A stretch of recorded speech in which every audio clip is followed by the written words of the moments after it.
but I'm very excited for today's episode. What? All right. Hello, everyone on the internets. Welcome to RedemptionCast. And boy, do we have a show for you today. Don't we, Robin? Oh, yes. On this episode, Angel Awakens. And that was a joke that just went nowhere. We're all excited about Star Wars, except for Kim. Kim's not. Meh. Now I'm drinking coffee, and hopefully my jokes will get better. Because everything's better with caffeine. You're going to need a lot of coffee. All right, should I bring us feeling about this. Thank you. I'm here all week. All right, ready? Okay. You're listening to RedemptionCast, Season 3, Episode 3, That Old Gang of Mine. Gunn is torn between old and new allegiances when he learns that his former gang is behind a string of brutal and indiscriminate demon murders.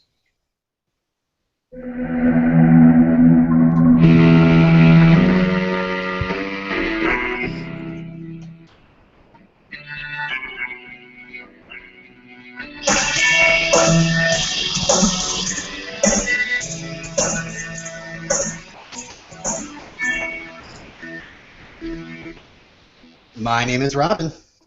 My name is Stephanie. I am Kimberly. And I'm Illyrio. Yay! Oh, wait. I'm Bruce. Hey, Bruce! Welcome! Bruce is here, live on the show. Welcome, Bruce. You are our guest on RedemptionCast. Robin, we just went over this.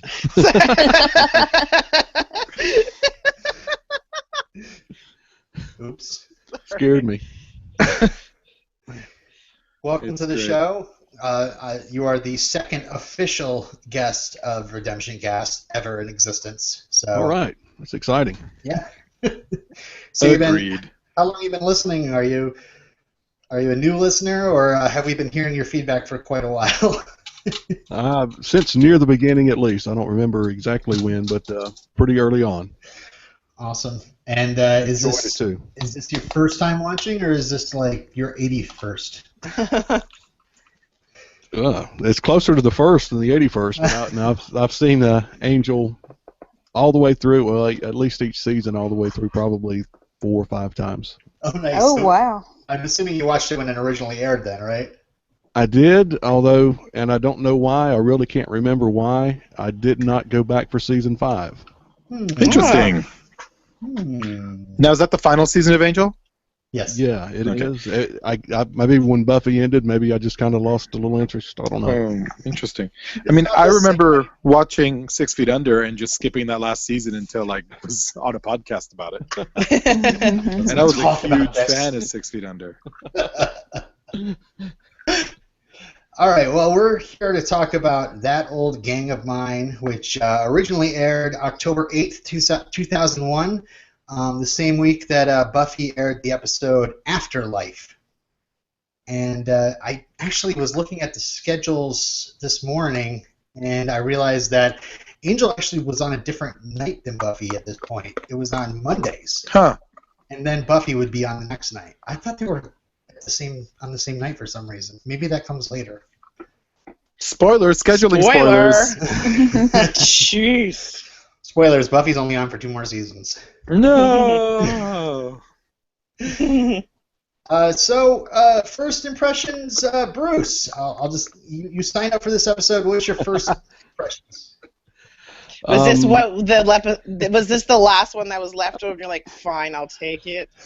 No. It was more to do with the calendar than anything else. That's a very bad thing to base your decisions on, according to us, anyway. Well, December would be better than any time after December, so I just signed up for something early. This episode just seems kind of odd to me. Yeah. Maybe I wonder if I don't know, without getting too far into it, maybe it's the time lag from the last time I saw the Pylea arc, where the animosity of Gunn comes from, he was kind of upset before they went to Pylea, but I guess technically it's only been a few months for them. But I just the animosity towards Angel and towards this whole situation just leaves me kind of wondering exactly where it came from. Well, he felt guilty he wasn't there for his crew, and he almost didn't go to Pylea because they were going to have like a funeral for George, I think. Yeah. And then he decided to just go ahead and go to Pylea. Was that his sister? Yeah, his sister was the vampire that he had to kill. Yeah. Like his actual sister, not his sister. No, sister with a hard R. That was the first season, and then at the end of the second season is when they had the whole face-off with the undead cops. Wesley got shot. Zombie cops. Zombie cops. That was awesome. Kim, you had a pretty violent reaction to this in the comment section. Can you explain what your?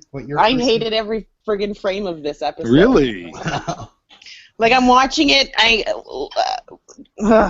going into it, I was like, I'm not gonna like this. I'm not gonna like this, and I sort of gave it a shot, but then I was just like, this is getting me angry for no reason. Yeah, and then they had to do like the excessive gun violence. I was like, really? Yeah. But what else are black people going to do on TV? It didn't matter if they're black, white, red, green, or yellow. It was just like, this is so ridiculous. It was over the top is what it was. And then I was like, oh, here's the lesson. Here's the reverse racism. And I was like, oh, this is hurting my heart. I can't watch this. Yeah, so I had just a reaction to it where I was like, I can't. I was dreading us even talking about it right now. Well, I mean, go ahead, Leo. Poor Lorne. He just got his club fixed up from when some idiot ran his car through it. And now these jerks come in here. There's no stronger word I could use. Jerks. Yeah. Stroll in there with their submachine guns and start indiscriminately killing demons. Yeah, and it was just like the whole thing with Fred never leaving, and then when she does leave, what's the most traumatic thing that can happen? Okay. I mean, I gotta say, it totally freaked me out when people came into the club and started shooting up. Yeah. Maybe mostly because I was like glued to my TV on Friday the 13th when the Bataclan got attacked in Paris, and it's like that's exactly what I flashed to. Yeah. Yeah, poor Lorne, and then Guns got this whole regret that he's not with his old crew thing, even though they're jerks. It's Wesley's all CSI though. For me, the highlight of the episode, the little Ziploc baggies, the little labels. I was sure at one point he was going to say medium velocity splatter. Right. It's funny, when I was taking my notes, I wrote down, and Gunn steals Wesley's evidence, and I'm like, wait a second, Wesley's not a cop. Oh man, little forensic science home kit is what Wesley got his hands on, right? Yeah. Stephanie, did you wanna? At that time, was that like the height of CSI as well? I think it was like the beginning of CSI. It's probably the beginning of CSI. Because CSI, I think they debuted in like 99, maybe 2000. Don't quote me on that. Like 2000, 2001. I don't know. And I don't have like a machine to look things up on. Yeah, that's what I was wondering. What is the inspiration for this episode? What is this episode referencing? Is it referencing anything in particular? This is the Tim Minear episode. I don't think it's directly referencing anything. You mean like a specific event? Like a specific movie? Like Slayers in the Hood? Is that what you're trying to... That's what I wrote on my notes. That's all I have. Like, I've never seen this movie, but maybe, what is it? Assault on Precinct 13, maybe? I don't know. Just something like that. That's what I'm talking about. All I know is it was horrible. Misery getting through this thing the first time, and then I tried to watch it the second time, and every time, who's the guy that came from Miami? Gio. Gio?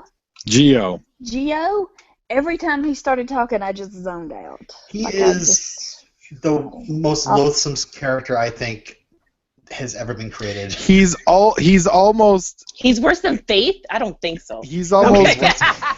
Hayden Christensen proportions of acting. That guy. I hate that. The actor he's the if I remember from like my after school specials and movies, at that time he was always the guy that was causing shit in the crew. Always in every show. And I was like, oh, this guy again? At least in this one he wasn't wearing a bandana and like a jean jumper, and I was like, man, he needed a bandana, you guys. Yeah. That would have been it for me. I felt like, well, Steph, go ahead. What were you going to say? No, I think I'm done. I don't know. Quotes? Okay. I mean, for me, what I wrote down was it's Gunn versus the homies. Yeah. And it was just, my favorite part of the episode was when Wesley basically laid down the law and said, you ever do anything like this ever again, I'm going to fire your ass. Yeah. And because, frankly, yeah, you know what? Your allegiance to these guys is strange, but don't ever put us in jeopardy, man. Yeah. And Wesley being all chivalrous, getting up and snatching Fred off the stage. Oh, that was awesome. So cute. She's so tiny. She's like, she's like 90 pounds soaking wet. Yeah. It was like no effort at all, just to scoop her up. He probably loved it because, like, I look so strong. I mean, it's amazing what you can, accomplish when you don't eat a thing. I wish she was starving herself in the cave. In the cave, yeah. Pylea. Yeah, Pylea. I think that's a joke from your week. No, for me it was definitely. And then Cordy goes to talk to the three most erotic yet annoying characters I've ever seen. Oh no! How dare you!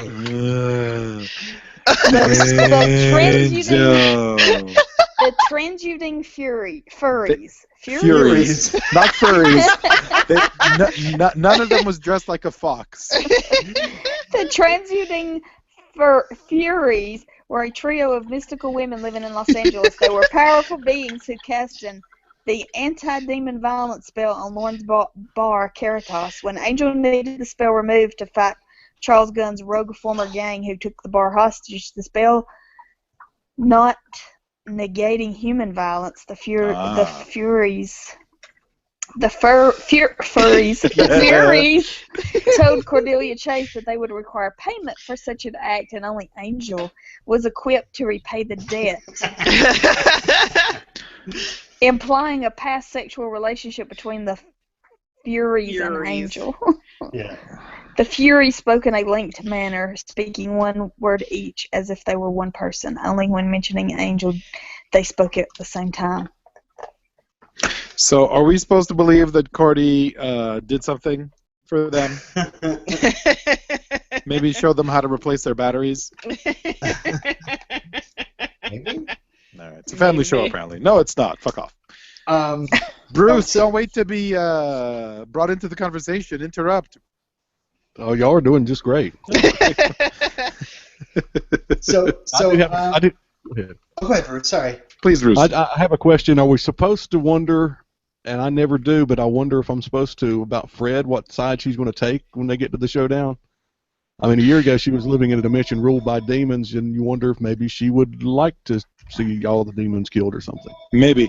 I mean, I thought it was a really great move. I knew exactly what was coming. I did. Oh, yeah? I thought that she was going to shoot it, and then the little orb would have gone up. Like, they would have, and then there would have been tension afterwards, because they were like, you're going to kill me? But she's not a demon. No, but she could still kill him, because there was no protection, right? They just can't do demon on demon. Yeah, but she's not demon. Yes, exactly. She's human, so she could kill Angel. Yes. That's what I'm saying. Oh, never mind. I thought you said that orb thing was going to happen. No, but you know there was the flash when they lifted the spell, right? Yeah. I thought that was going to happen as soon as she shot the arrow. Oh, wow. And then there would have been all this tension afterwards because they were like, "You shot me." Mm-hmm. That's where I thought it was going. I see. So I posted to Tim Einier's page, and I said, I just read what I wrote. I just read a quote on a wiki page that said you loathed the Angel episode, That Old Gang of Mine. Do you feel the same way today? I felt the character of Geo was incredibly loathsome, but the tension in the episode is great, and he gets what he deserves. I also liked how you were trying to explore Gunn's demon hatred. Great moments for the whole Angel Investigations gang. What's not to love? And he wrote back, there's so much not to love. So very, very much. And that's all he wrote back. I emailed him too, but he must be busy. Yeah. And then I commented, like Angel's leather pants, and he said no. It wasn't that bothered him.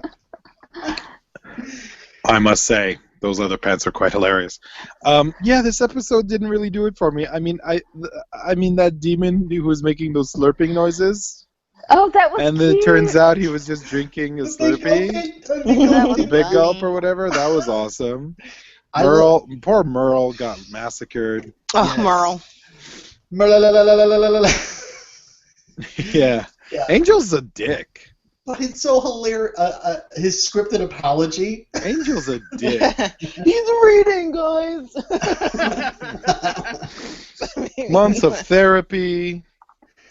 I wrote down here that we get close to Merle and to hear how terrible he feels, and that Angel really should apologize right before we kill him. And I wrote down, this must be abbreviated Whedon. Yeah. Poor Merle. Merle had a full Rolodex. Yeah. Well, he was a bit of a snitch. Yeah. You had to have contacts. Where's the rest of Merle? There. Yeah, that was something special. Yeah, so I don't know. Maybe I'm just dumb, but was this episode actually racist, or was it? I don't think it was racist. I think it was trying to illustrate a point, but it was so hammered over the head that you get that eye roll. It felt very after school specially. And a very special episode of Angel. It felt like they were treading the line of not trying to be racist. Yeah. They're like, but then I just wanted to scream out, this is reverse racism! So I think, yeah.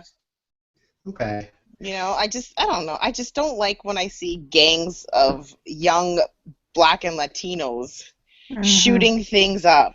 It really gets under my skin because it's such a stereotype, but I understand why they did it. Right. And because there's a lot of unaddressed stuff that still was hanging over the whole Gunn storyline. I mean, if Gunn is going to be a character on this show, we got to resolve the fact that he hates Angel, and this whole thing with his sister was set up to begin with in the first season. And now it's like, and then they, with his friend getting killed, he runs off to Pylea.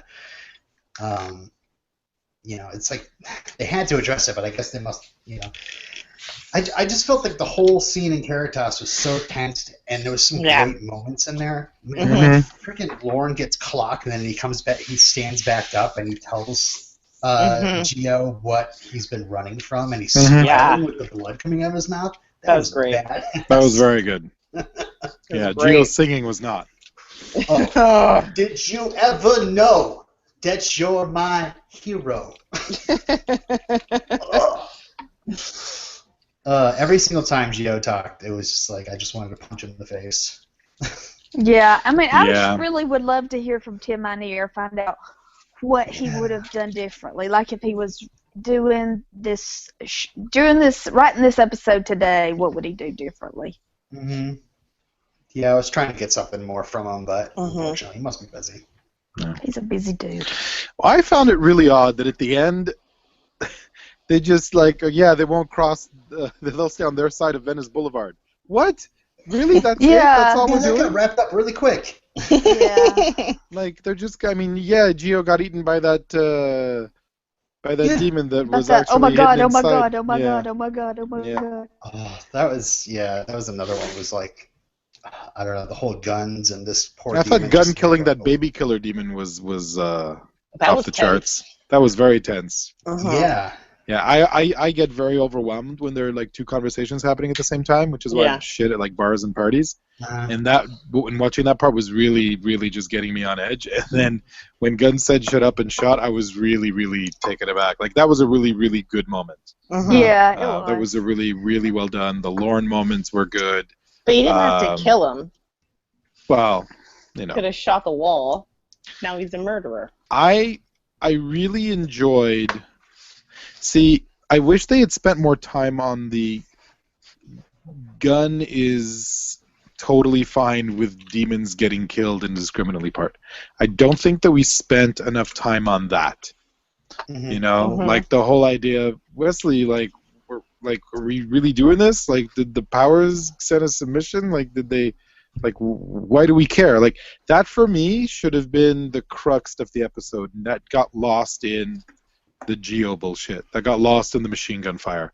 If they had spent, if they hadn't stereotyped up the whole thing, and it had been mostly, you know, like just Geo and a couple guys, right? Like not the whole gang, and then, you know, would maybe having Gunn be the guy that was like trying to tell his old buddy, hey man, maybe you shouldn't do this, these guys are harmless, and then he says, well actually I've been sending them on mission. Like when I said like when he said, oh, he's not rogue, I expected him to say, I've been sending him on those missions. I didn't expect him to say we were all there. Yeah. I think that diminishes it. I think it turns it into a gang mentality and a mob mentality and a pitchfork and torches thing when I'm like hate crime. And instead of, you know, hey, have you ever thought about really just targeting the ones that are dangerous? And then the dialogue could have gone there instead of focused on, you know, what it really was, which was, hey, Gunn, prove to us that you're like one of us. Kill Angel. Like, oh, come on. Like, talk about just rehashing shit that we've seen all over the place, you know? It's like, prove to us you're not a snitch. Kill this cop. Yeah. And it's like, but I'm a cop. It's like, you know, which is, you know, hello Reservoir Dogs, spoilers, but there's this whole there's this whole missed opportunity, I think, in this episode that is what I was hoping it would go to, and it really went a place that I thought was lame. I was really interested in this episode right up until it turns out that these guys are just all going out there and doing this as a gang. If they could have had some kind of conflict show up between Gunn and his old friend, and Gunn was more on the side of, hey, some of these are harmless, you know. Go ahead, Steph. Yeah, well, just like the synopsis of the episode made it sound like Gunn finding out that his old gang was doing this was the mystery of it, instead of Gunn knew like right off the bat who did it. Yeah. There was no mystery there. No. It was more like him trying to figure out, you know, who he's going to be loyal to. Exactly. I like what this reviewer wrote. I just highlighted this in my book here. It says, when Gunn tells Rondell it's about the mission, you know, he's got it, you don't. Talking about Angel, he's making a literal statement about the show's development into something far removed from what it was just a couple years ago. Almost a critical summation of this development, That Old Gang of Mine can be viewed as a dark, troubling allegory on racism and xenophobia, cutting both ways, and a crack in the assumption that the world can be reduced to monochrome realities. Or it can be watched as a simple morality tale which suggests that people who enjoy killing others are generally not very nice. Either way, Mynheer's story should be both enjoyed and thought about. In today's television of compromise, that in itself is worthwhile. Angel is never finer than when it's angry. This is raging. What? Yeah, I disagree. Glad somebody liked it. Good one, Bruce. My take is slightly different from the mob mentality, and that this seems like maybe the first time that they've dealt with the original Watchers Council version of how you're supposed to fight demons, which is simply find demon, kill demon. No context or anything. If they're a demon, then they're obviously different from you, so they must be evil. and that it seems like this might be the first time they've really dealt with that on Angel, and it's, that's how I saw it. Mm-hmm. Mm-hmm. Yeah, man. I mean, it's like we've already dealt with the fact that we shouldn't kill demons. Some demons are good. I mean, we one of our favorite characters on the show is Lauren. So it's like it's not trying to teach us that at all. I guess it's just, I don't know. I got more into just how misguided Gunn was and how he had to break past what he was originally so angry about himself and get his head straight and realize who his real friends are. Right. I think what Wesley says to Gunn is really, really the point. I understand some demons are good, but I think really what it boils down to is some demons are harmless. And that maybe it's not about going after demons who aren't good. What about just going after the bad ones, Which I think is what you meant, Robin, but I think the word harmless is really, really key here. Merle is not good, but he's of no concern. He's a harmless, hipster doofus of a demon. He's very Kramer-like, actually. Yeah, some demons just want to hang out in Caritas and do nothing, just hang out. Yeah. I had no idea, and maybe it was previously established, but I didn't know that humans could hurt each other in Caritas. I thought. Oh, really? You thought it was a no conflict, no violence at all situation? I did too. That's what I assumed. That no violence, period. Interesting. Do you think that was the only way they could do it?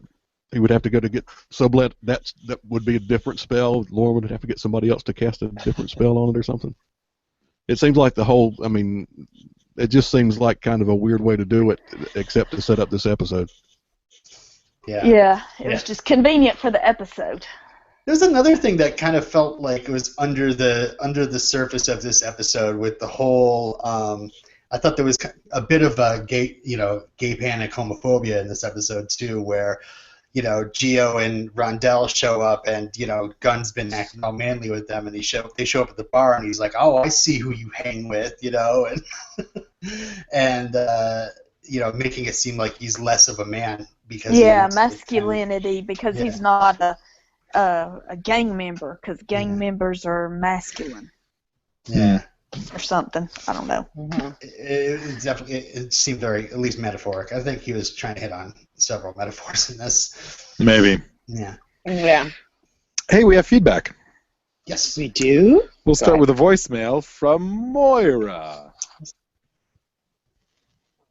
I'll cue it up here. And let's see. Are we going to play nice?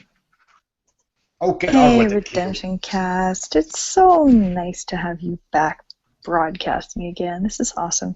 It's Moira. So, my thoughts on this old gang of mine. Yeah, for me, this episode was a bit disappointing.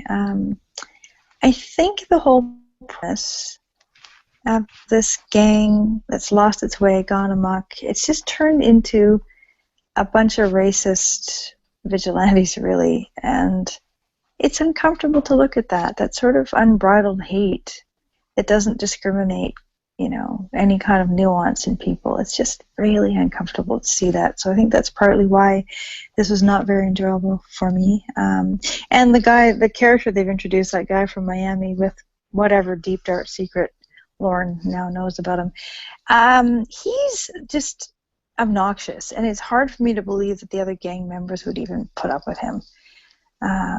So yeah, didn't enjoy him. But there was a bright spot. Exactly. Was, surprisingly enough, Fred, because she turned out really to be kind of kick-ass. And I agree, prior to this, she was more of just a quirky peripheral figure, and it wasn't really clear, whether she would become more interesting. But, on this episode, she really did.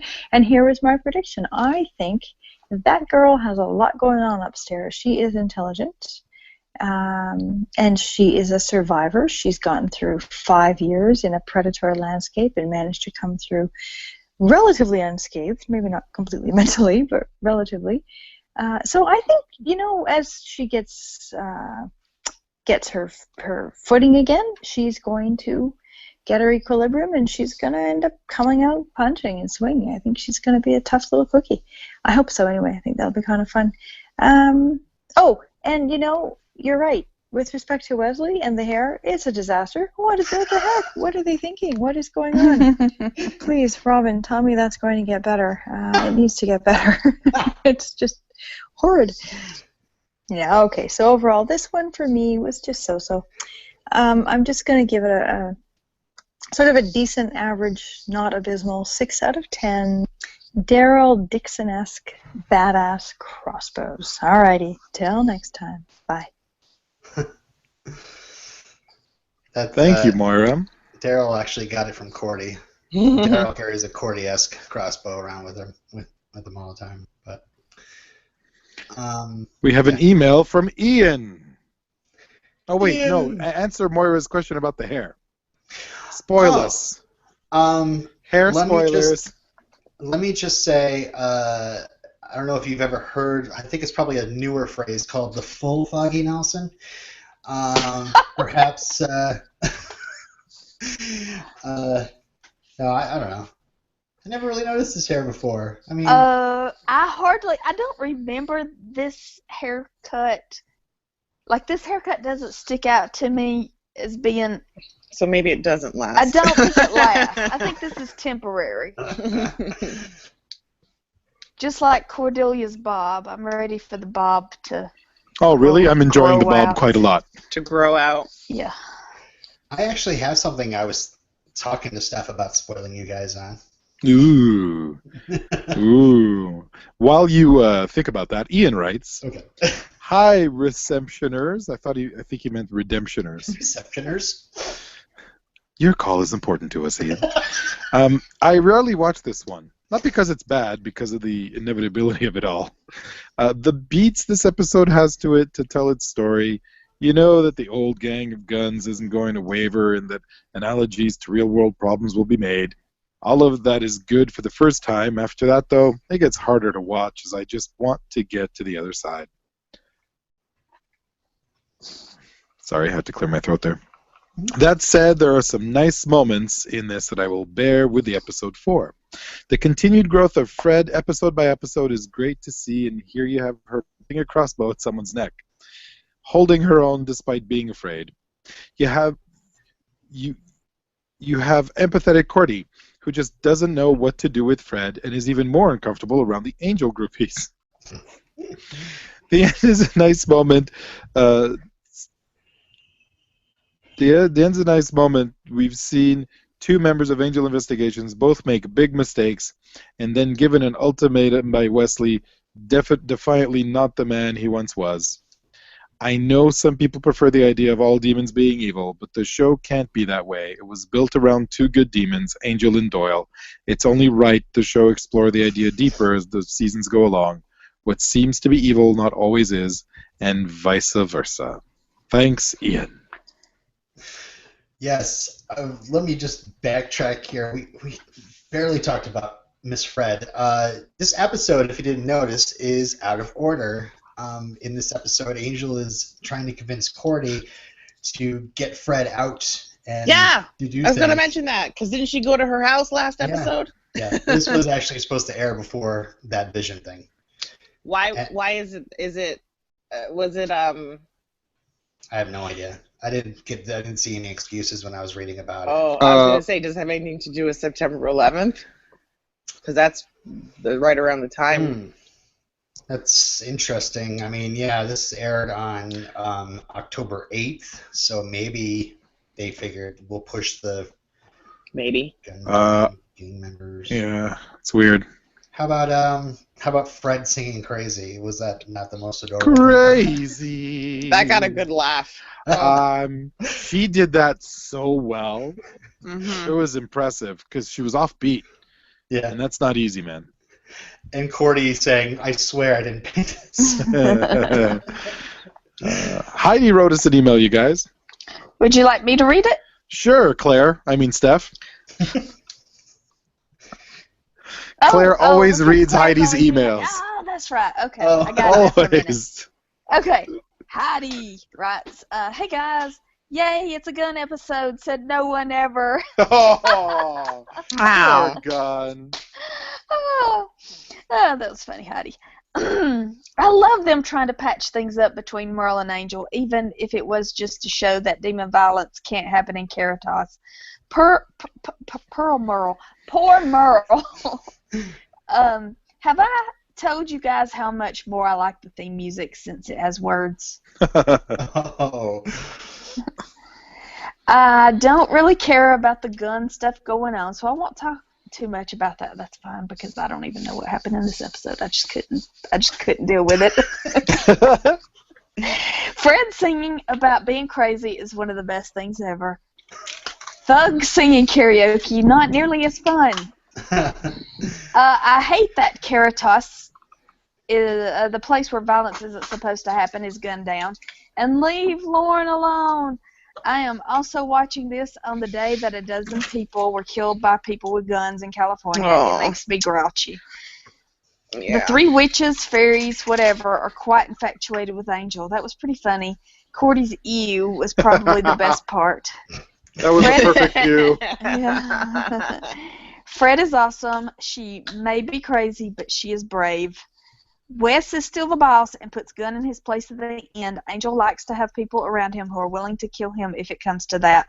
I wonder if he made good on his debt to the three ladies. Hoping for something better in the next episode. Until then, Heidi. Thank you, Heidi. Heidi, I agree. I concur on all points. David Boreanaz also is to be noted. He's on fire in this episode. He's so great. He makes a lot of these scenes awesome.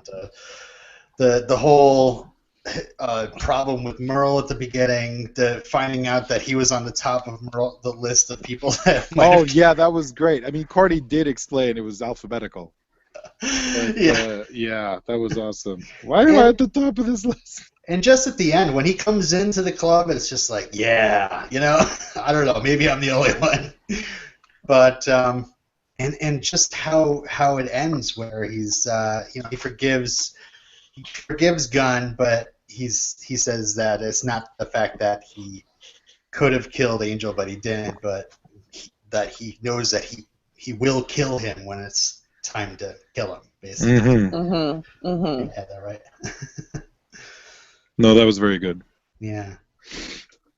I wasn't very happy with how the gang member thing is. Like, we bite Gio in half, and everybody's like, oh, it just got real. We just murdered a bunch of people. I guess we'll put our guns down. Sorry. Speaking of, does anybody want to hear the spoiler yet? What? Does anybody want to hear the spoiler yet? Yeah, sure. What the hell? We will never hear from Gunn's crew ever again. They're gone. Never again. Gunn is on Team Angel, and that's it. Okay. They will stay on their side of whatever boulevard. Yeah. Never coming on the show again. Was it Venice or Ventura? Something like that. I don't know. I don't know. Maybe they got some bad feedback about it, or they just didn't. They just don't know how to write for a crew. Yeah, maybe they wrote themselves into a corner or something. Yeah.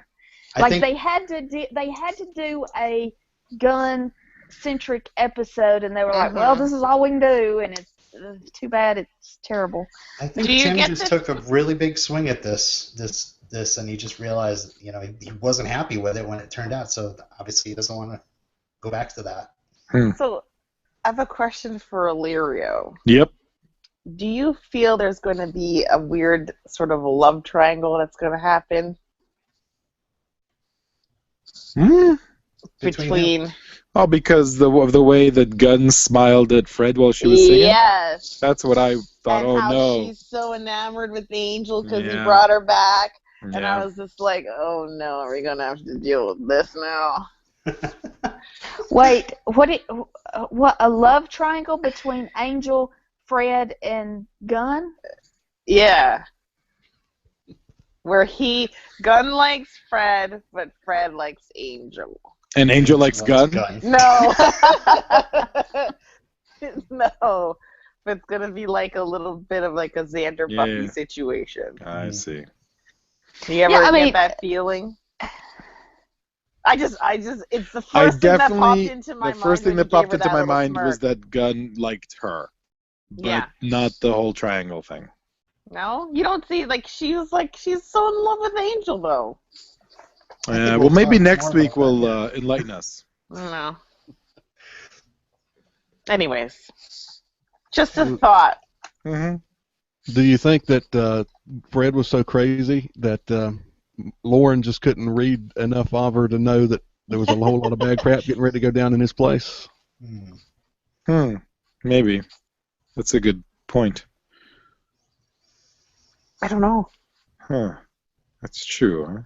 That just We seems were like all kind of focused in on Fred singing. Yeah. Yeah, I love her. Fred is Wicked Awesome fan club too. I don't know. I don't really have much else about this episode. I didn't have a lot of trivia on it. And my notes, I think I've gotten to most of it. All I have left is ratings and quotes. Well, I don't think this was intentional, but I don't know. Usually when they do this intentionally, when the folks at Angel redo a storyline from Buffy, they usually do it better. But in this case, that makes me think it wasn't intentional. But this is kind of like Riley finding out Buffy has been working with Hostile 17 and hanging out at Willie's bar. Oh, yeah. And then later it's kind of like Buffy finding out that Riley has been hanging out at the downtown vampire club. And the drug den, the vampire drug den. Yeah, the drug den, and they just kind of roll those together into one episode. But yeah, or one half of an episode that they stretched out to one. But either way, that was just some similarities. I don't know that those were intentional or not. What I think is intentional, especially since they're out of order, is the first 3 episodes of the season having somebody convinced that they're doing the right thing or what you're supposed to be doing, and well, we'll see where it leads you. You got Vampire James in the first one after Elizabeth gets dusted doing what he thinks he's supposed to do because he was in love with her. The last episode, Angel against Skip, who, as far as Angel knew, as far as we know, was doing good work or at least working for the good guys. And this week it's the gang up against Angel because he's a vampire. Mm-hmm. They do that several times on Buffy, just thread them together. Not sometimes it leads somewhere, sometimes it doesn't. It's just layering. But anyway, it's just something I noticed in these first 3 episodes. Misguided antagonists. Yeah. Antagonists. Yeah, and I mean it's always better drama, better tension when it's not just a clear-cut bad guy and it's somebody who's doing something because he thinks it's right. Amy Acker said that landed the role of Fred. At first, I thought I was just doing 3 episodes. I had a normal audition, and at the final callback, I was the only person there. So I kind of thought I was the one who got it. They said they were looking for another girl character for the show, but they didn't know who it was going to be. So we kind of convinced them to use me. Joss Whedon wrote a little screen test, and I went and filmed that with J. August Richards and Alexis Denisoff, and I found out about a day later. Huh? It's posted in the group. Oh, it is? Hilarious. Oh. I posted it a few weeks ago. And then she said, when she was asked about whether she could sing, she said, I can sing. Whether or not I sing well is another thing. I'm not a singer. Oh, she's so cute. Oh, I have a bonus scene? I don't know. It's a conversation between Cordy and Fred. Cordy says, "You're exactly the sort of girl who would have hated me in high school." Fred says, "Oh, I'm sure that's not true." And Cordy says, "No, it is. I pretty much saw to it. I was a cheerleader, had power, popularity. You didn't know me then." Fred says, "No, I didn't. I knew you when you were a princess." That's cute. That's really nice. Well, I'm all out of points. Yes. Did you guys ever know that you're my heroes? Yes. Absolutely. Of course. Are we doing ratings first or quotes? Any final points before we rate this sucker? I forgot. I think I did everything. Go ahead. I just want to suggest that, yeah, if you get to an episode like this, and Illyrio hit on one of them, just maybe try to figure out what the impact is on the characters. I think Wes pretty much nailed his. He showed himself at the end as far as what he won't put up with. Mm-hmm. Angel making, urging Gunn to make a decision, and I just don't know what happened with Fred. She pointed a arrow, and I don't know. Well, Wesley ushered her into the back of a cab, and before joining her, confronted Gunn, and then he got into the cab. Yeah. Yeah, and, you know, as badly as it was done, I was glad there was something done with Gunn in this episode. I forgot to mention, I really like the part where he comes into Caritas and he gets a drink, and then Lauren just standing there looking at him, and Gunn's like, don't even. Don't pull your voodoo on me. But it's like he knows.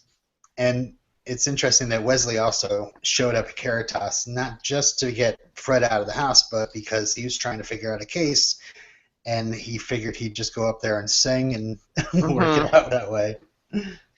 That's pretty funny. Yeah.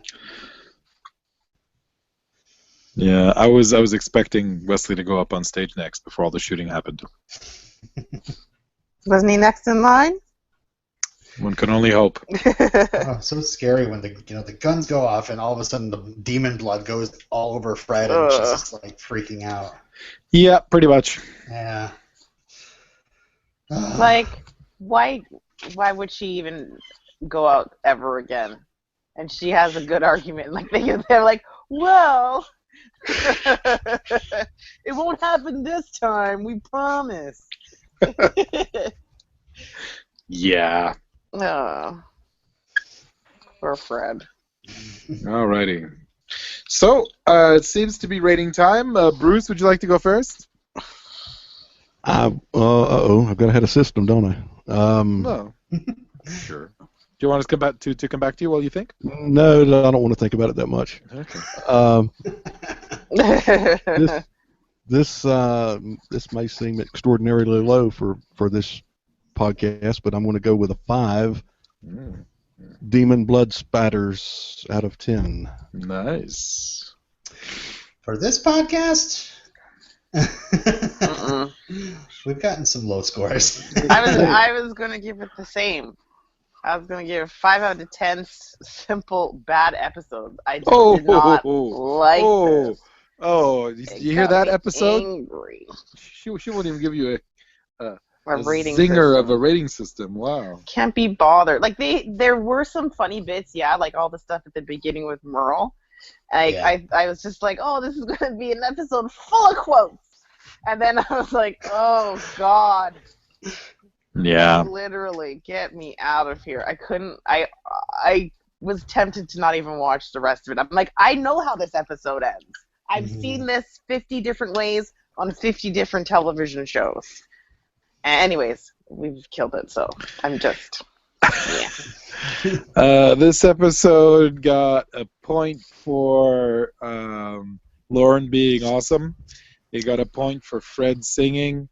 It got a point for Wesley being all speak softly, carry a big stick. And it got a point for nothing else. I'm giving this episode 3 out of 10 strangely erotic lesbian flowy thingies.